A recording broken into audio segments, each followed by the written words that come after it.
Hello विद्यार्थियों,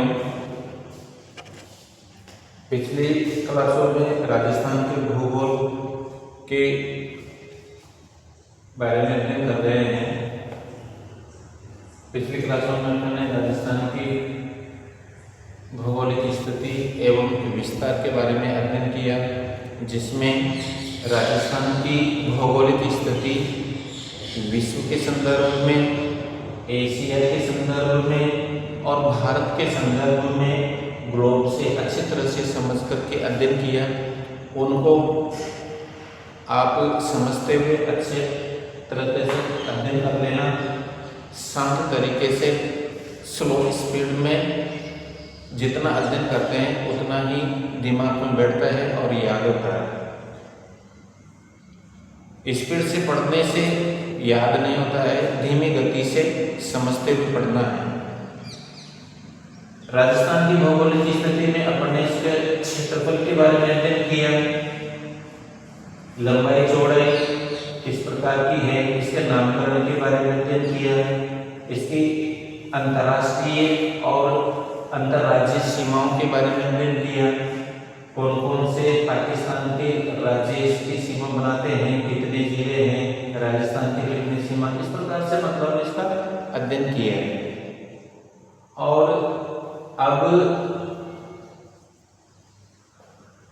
इसके बारे में अपने जो राजस्थान की भौगोलिक स्थिति है उसमें से प्रत्येक कंपटीशन में क्वेश्चन जरूर आएगा, उसको समझते हुए अध्ययन कर लेना। अब इसी अध्ययन को अपन आगे बढ़ाते हुए राजस्थान के भौतिक प्रदेशों के बारे में अध्ययन करते हैं। दूसरा टॉपिक लेते हैं और राजस्थान के भौतिक प्रदेशों का अध्ययन करते हैं। ये दूसरा टॉपिक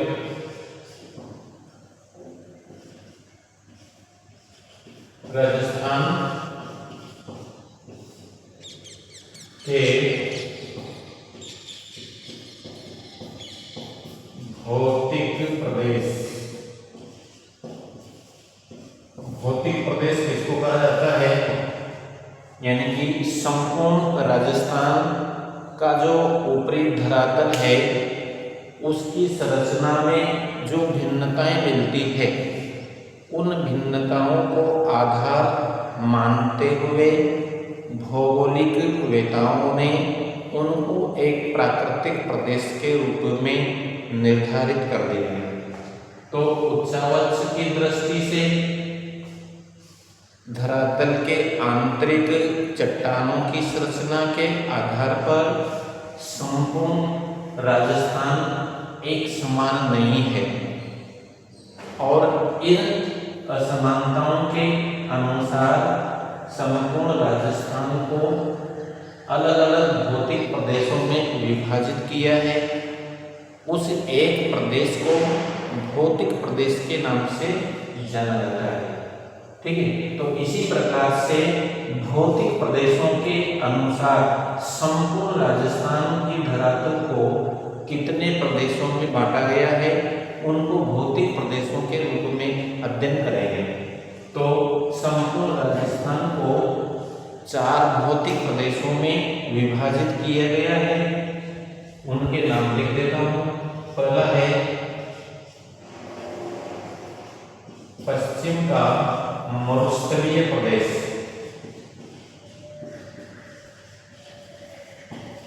मरुस्थलीय प्रदेश पश्चिम का मरुस्थलीय प्रदेश है। दूसरा है अरावली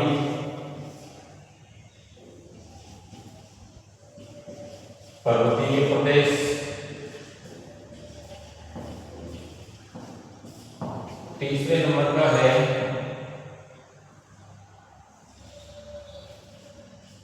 पूर्व का मैदानी प्रदेश। पूर्व का मैदानी प्रदेश।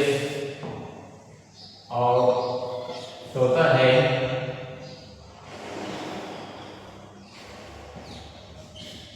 दक्षिण का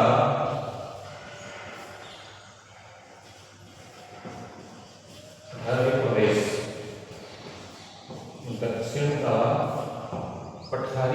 प्रदेश।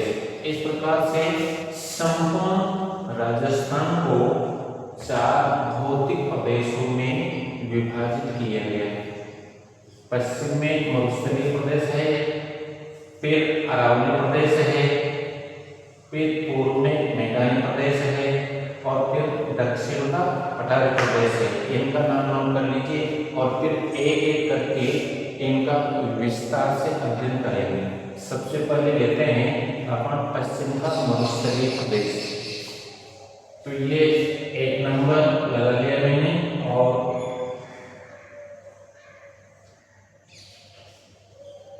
पश्चिम का मरुस्थलीय प्रदेश, पश्चिम का मरुस्थलीय प्रदेश, इसके बारे में अध्ययन विस्तार से करते हैं। और ये भौतिक प्रदेशों से संबंधित प्रत्येक कंपटीशनों में 1 या 2 क्वेश्चन तो जरूर आता है। ये एक तरह से जो इम्पोर्टेंट चीज़ें हैं वही पढ़ाई जा रही है, इनको अच्छी तरह से समझते हुए अध्ययन करना है और शेयर करना है और लाइक करना है। शेयर करने से अधिकतर बच्चों के पास पहुंचेगा और एक तरह से उनका भी लाभ हो। अपना क्या जा रहा है उनको भी पहुंचाना चाहिए उनके पास भी, तो उनको भी फायदा हो, सभी को फायदा होना चाहिए। तो पश्चिम का मरुस्थलीय प्रदेश और इन सभी भौतिक प्रदेशों को समझने के लिए मैं एक डायग्राम बनाता हूँ। फिर इनको समझने में किसी प्रकार की कोई समस्या नहीं आएगी, वो इनको समझने के लिए बना रहा हूँ। आप लोग भी वैसे पढ़ लिया होगा आपने, और नहीं पढ़ा है तो कोई बात नहीं, उसको समझ लेते हैं। पूर्व में जब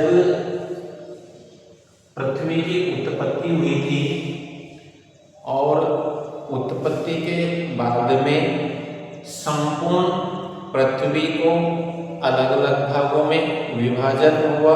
महाद्वीप और महासागर किस प्रकार से बने, तो वेगनर महोदय ने इस प्रकार से अध्ययन किया था कि सबसे पहले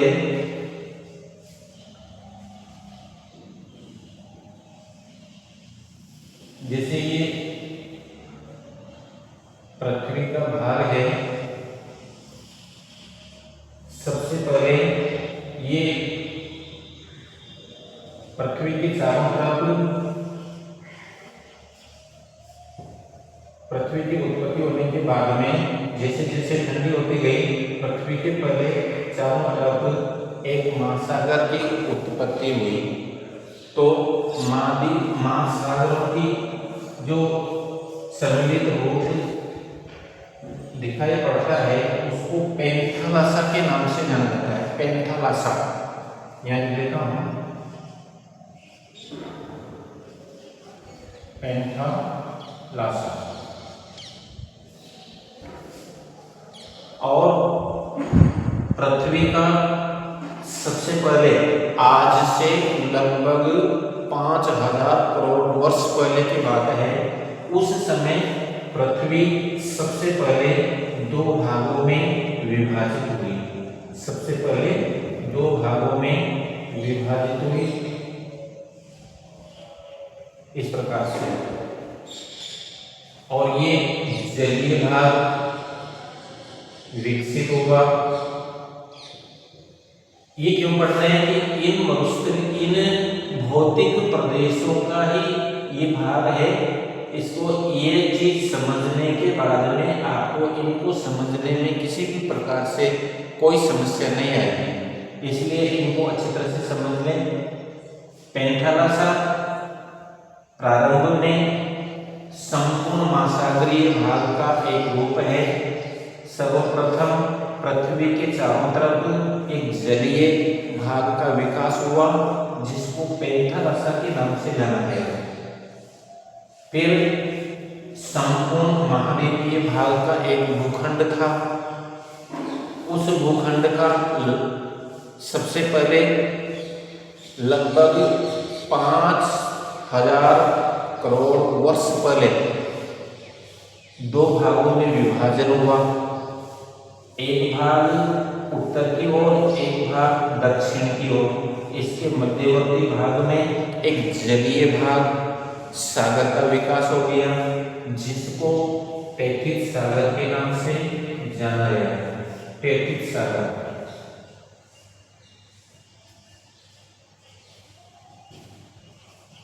तैथित सागर, तैथित सागर का विकास हो गया। अब संपूर्ण धरातलीय भूखंड का दो भाग विभाजित हो गया। उत्तर वाले भाग को अंगारा लैंड के नाम से जाना गया।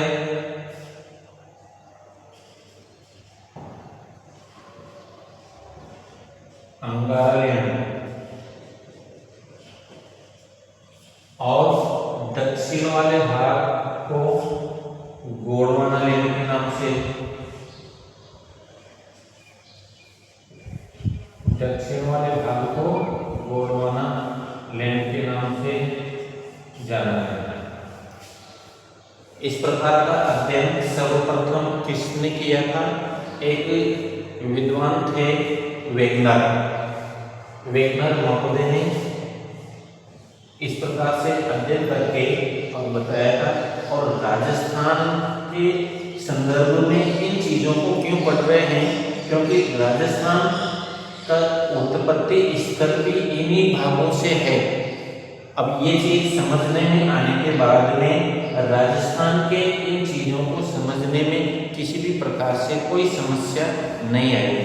तो एक बात और समझ लीजिए, सर्वप्रथम पृथ्वी की उत्पत्ति इस प्रकार से है। पृथ्वी की उत्पत्ति होने के बाद में इस पृथ्वी के चारों ओर एक जलीय भाग महासागर के रूप में विकसित हुआ, जिसको पैंथालासा कहा गया। फिर ये संपूर्ण एक भूखंड था, संपूर्ण महाद्वीपों का एक ही भूखंड था। उसको किस नाम से जाना गया? इसको जाना गया, संपूर्ण भूखंड को पेंजिया।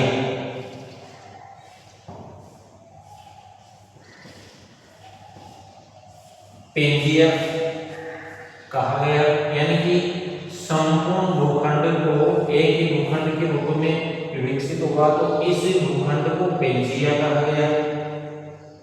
अब इस पेंजिया के सर्वप्रथम दो भाग विकसित हुए, दो भागों में विभाजित हुआ इसका। कब? 5000 करोड़ वर्ष पहले। 5000 करोड़ वर्ष पहले इस पेंजिया के दो भाग हुए। उत्तर का भाग अंगारा लैंड के रूप में और दक्षिण का भाग गोंडवाना लैंड के रूप में। और इन दोनों अंगारा लैंड और गोंडवाना के मध्य एक जलीय भाग विकसित हो गया। इस जलीय भाग को तैथित सागर कहा गया।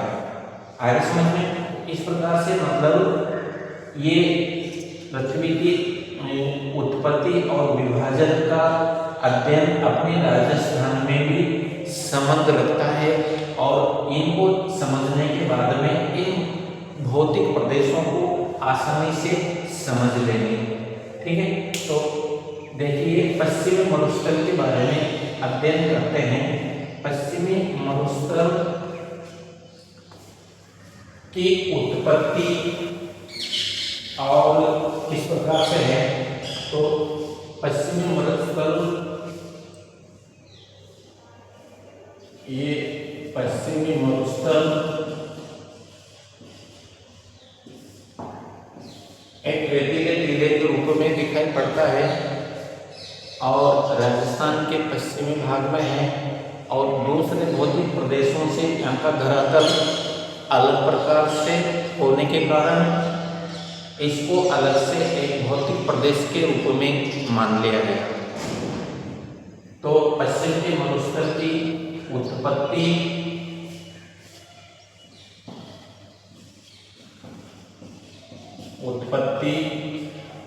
तैथित सागर से मानी जाती है।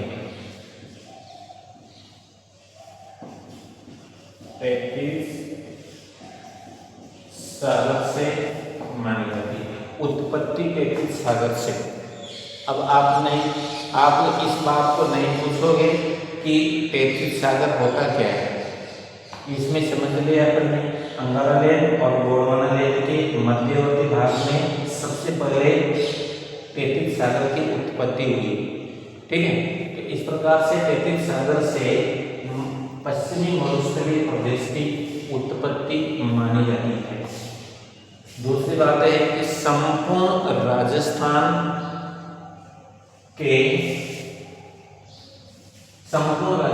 के कुल क्षेत्रफल का कितना प्रतिशत भाग इस मरुस्थलीय प्रदेश में है, तो इसका है लगभग 61% भाग पर इसका विस्तार मिलता है। संपूर्ण मरुस्थलीय प्रदेश का विस्तार राजस्थान के कुल क्षेत्रफल के कितने प्रतिशत भाग पर मिलता है, यह है 61% भाग का। ठीक है, तो 61% भाग पर यानी कि आधे से भी अधिक क्षेत्र में यह भौतिक प्रदेश फैला हुआ है। कौन सी दिशा में है, यह है पश्चिम दिशा में, राजस्थान के पश्चिम दिशा में यह भौतिक प्रदेश है और राजस्थान के कुल क्षेत्रफल का लगभग 61% भाग पर यह भौतिक प्रदेश विस्तृत है। यहाँ पर संपूर्ण राजस्थान की जनसंख्या कितने निवास करती है, कुल जनसंख्या का लगभग ये जनसंख्या है।